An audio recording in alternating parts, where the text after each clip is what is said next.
Qué increíble la cantidad de inquietudes que ha tenido el ser humano desde hace tantos siglos por imitar a los pájaros, por esa sensación de libertad que da volar. Y quizás hoy aprendimos, hoy estábamos, ¿cómo es que se llaman las personas que saben de todo y que son genios en todo? Polímatas. Y quizás un ejemplo de polímata es Leonardo da Vinci. Estamos hablando del siglo XV. Leonardo da Vinci, saben que se destacó en diversas artes, en arquitectura, en artes plásticas, en una cantidad de música, ingeniería. Y por supuesto, él tuvo la inquietud de inventar, probar artilugios para volar. Y ese fue uno de sus aportes, de su legado. Y también en estos días, Ludovico, uno de los niños que iba al programa, decía, bueno, esto de los robots ya como que estaba adelantado, porque para la época de Simón Bolívar aquí en Venezuela no había ese movimiento de inventar robots, pero en Europa sí, tenía razón, ya había habido un intento de hacer autómatas y Leonardo da Vinci también había inventado sus robots movidos manualmente, mecánicamente. Así que este es uno de los libros que nosotros también traemos a colación cuando hablamos de libros que se relacionan con el tema de volar. Por supuesto que toda la literatura nos hace volar, nos hace viajar. Lo que conseguiste tú, que coordinaste con nosotros esta parte del encuentro y las grabaciones para este programa que veníamos trabajando desde hacía meses, ¿qué conseguiste tú cuando empezaste a pensar, bueno, qué libro podría recomendar en ese tema de libros, aviones, libros, pilotos, libros, vuelos? Bueno, María Alcira, te cuento. Cuando hablamos de literatura es un espacio muy amplio. Entonces, en ese pensamiento yo recordé un libro de la Segunda Guerra Mundial, El piloto de Stuka. ¿Por qué recomiendo este libro? Por lo menos en los amantes de la aeronáutica. Él narra, es una autobiografía donde él narra su historia de cómo él comenzó a volar, lo difícil que le fue. Inclusive para la Segunda Guerra Mundial, él no fue tomado en cuenta en sus inicios, porque le costaba mucho maniobrar la aeronave. Y él, a través de su esfuerzo, fue mejorando en sus capacidades, lo que lo llevó a ser un héroe condecorado. Habla de sus maniobras, habla de la aeronave, el Stuka, es una de las primeras aeronaves bombarderas en picada, con una característica que desplazaba 600 kilómetros por hora en descenso y tenía la capacidad de recuperarse 300 metros antes del terreno. O sea, cuando tú conoces la física, entiendes que lo difícil que puede ser esta maniobra. Y la virtud que tenía esta aeronave era que, aunque el piloto se desmayara por la velocidad, la aeronave tenía la capacidad de recuperarse automáticamente, debido a que las bombas que ellos liberaban eran aproximadamente de 500 kilogramos. Habían inclusive de 250 para llevar 2 o de 50 para llevar 4 bombas. Bueno, cuando él liberaba ese peso, le daba la posibilidad de recuperarse. ¿Qué inmortalizó a este piloto o cómo él se define? En una de sus campañas había que destruir un buque que tenía asediado unas tropas. Entonces él dice, colóquenme una bomba de 1000 kilogramos. Excedía el peso de por sí de la aeronave ya que tenía para maniobrar. Él se desplazó en su campaña y con esos 1000 kilogramos derribó el buque que tenía asediadas las tropas. Por eso fue considerado héroe, inclusive colocaron precio por capturar a ese piloto. Entonces, para los fanáticos de la aeronáutica, para los apasionados, se van a sentir identificados en cuanto a sus estudios, cómo él se volvió piloto y cómo avanzó. Quizás muchos ven y dicen, no, a través de quizás pilotar una aeronave es sencillo, pero eso tiene un trasfondo. Nosotros estudiamos día, noche y nos vivimos esforzando para poder lograr ese objetivo. Entonces, él en su libro, él nos manifiesta eso. Claro, como nos decía una compañera en el anterior segmento, no es solamente para cuidarte a ti o cuidar al copiloto, estás llevando gente o estás llevando una carga valiosa, entonces hay que tener una preparación permanente, ¿verdad? No solamente la preparación técnica, sino también la preparación académica. Y estos libros, estas investigaciones, este saber cómo otros lo lograron, nos nutre muchísimo. ¿Qué conseguiste tú? Bueno, María Alcira, yo encontré o leí el libro que habla de Piloto de Guerra, del autor Antoine de Saint-Exupéry, que habla de las vivencias de él como piloto durante la Segunda Guerra Mundial, todo el apoyo, todas las misiones que cumplió durante este periodo, partiendo de la premisa, que lo pueden confirmar los compañeros que son tripulantes, mi general aquí presente, que ningún vuelo es igual. Él habla de que toda su experiencia durante el conflicto lo llevó a vivir, inclusive a cuestionarse el por qué estaba ahí y la misión que él estaba cumpliendo. Sí, pero que es impresionante. Yo no sé, porque nosotros estamos como muy sensibilizados con el tema de Antoine de Saint-Exupéry, porque hace poquito vimos un documental muy bien hecho sobre su vida y sobre cómo él entregó el manuscrito del Principito a una amiga y luego ya, bueno, ya no lo vio publicado. Ya va a cumplir 80 años de su primera publicación y traducido a muchísimos idiomas. Pero estos libros, como explicaba Carlos en el anterior segmento, estos libros que hablan del oficio de la aviación desde la parte humana, de lo que él sentía y cómo él explica todo lo complicado que es ser un aviador, como que han quedado relegados, como opacados con la historia del Principito, de modo que es muy interesante que muchos de los que nos han acompañado hayan referido estos libros de Antoine de Saint-Exupéry. ¿Y tú qué dices?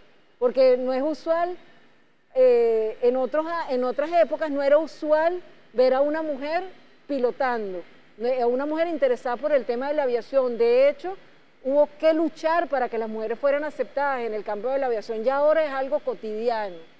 En tu búsqueda de libros que tuvieran que ver con la aviación, con el oficio, con los aviones, ¿qué conseguiste?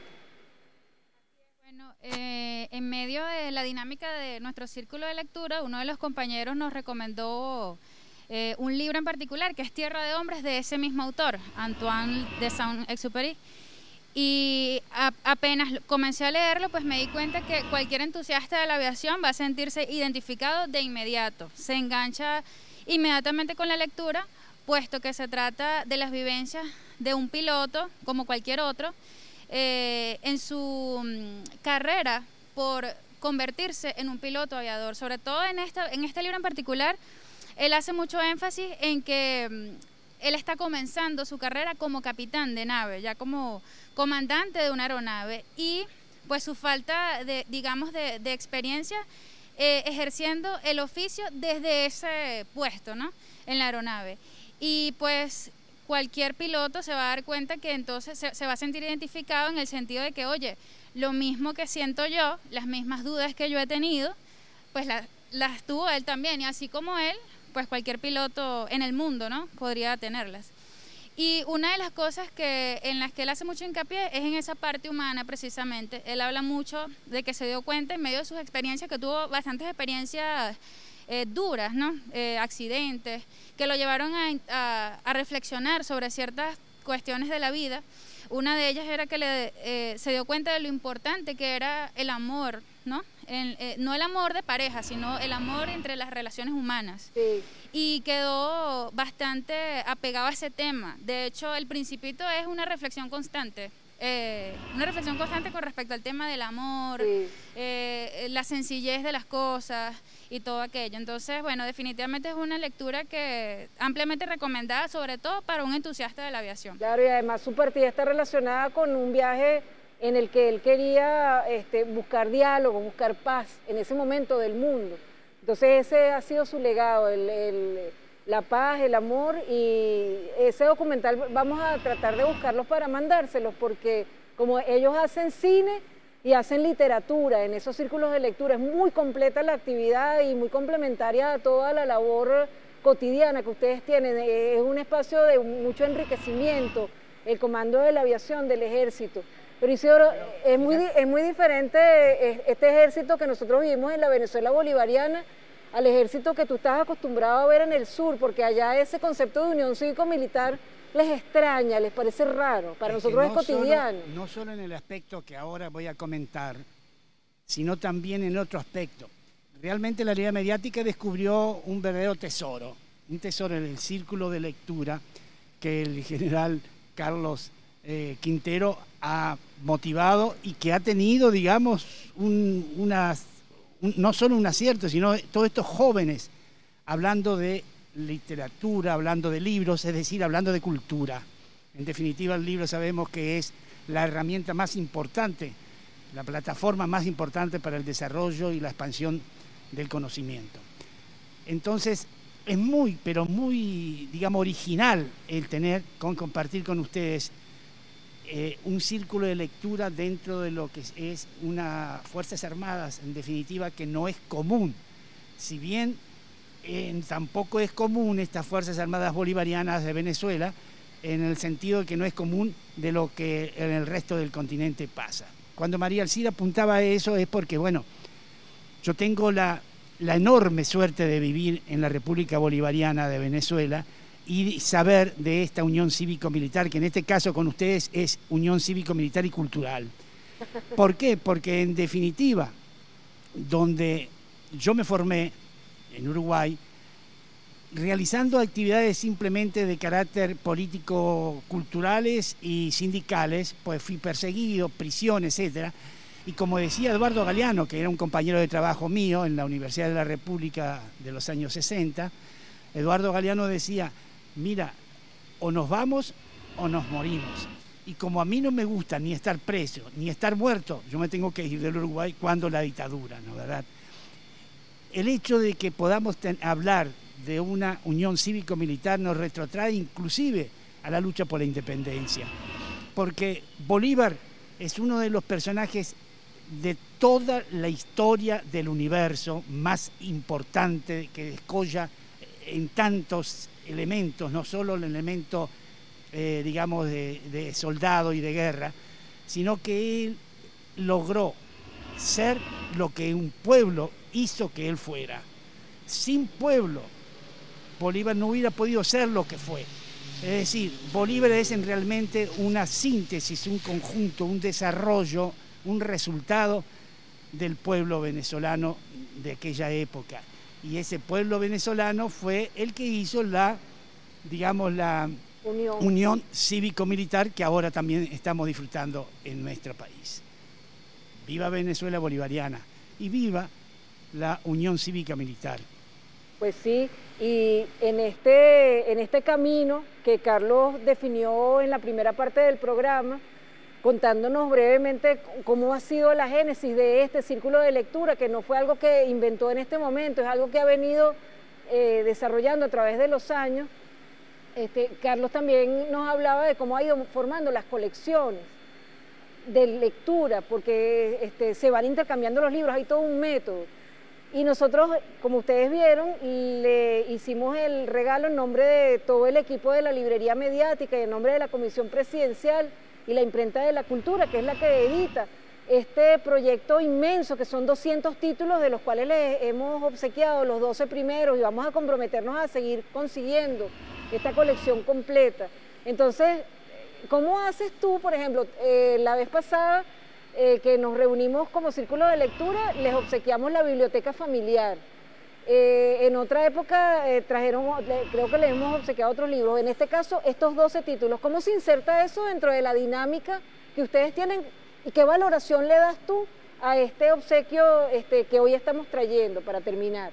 Bueno, María Alcira, nuevamente reitero mi agradecimiento por brindarnos la oportunidad de participar en tu programa, un programa de proyección cultural, un programa para promover la lectura en todos sus géneros, en todas sus temáticas.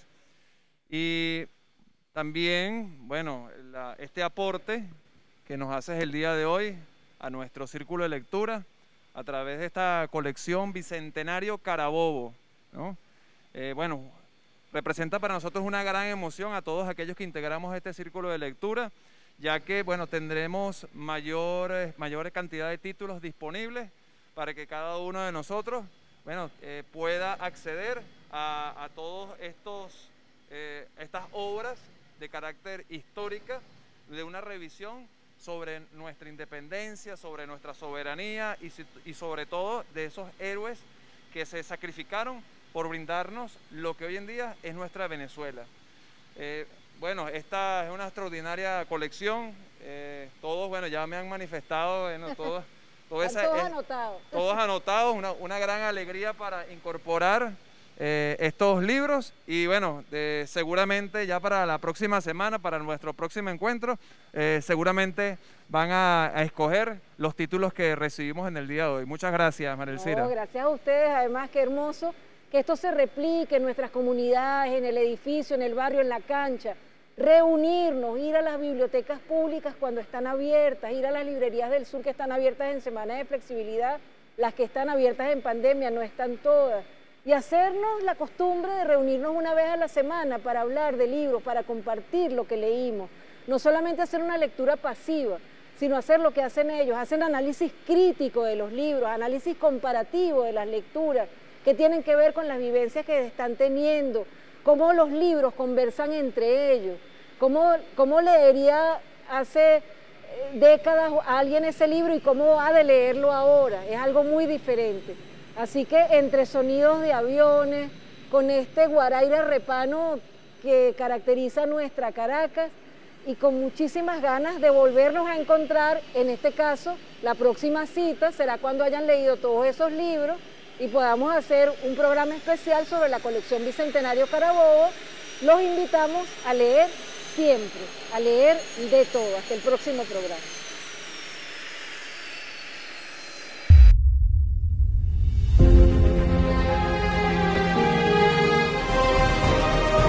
Somos el arma maestra, a la altura de los grandes retos. Venceremos.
Aujourd'hui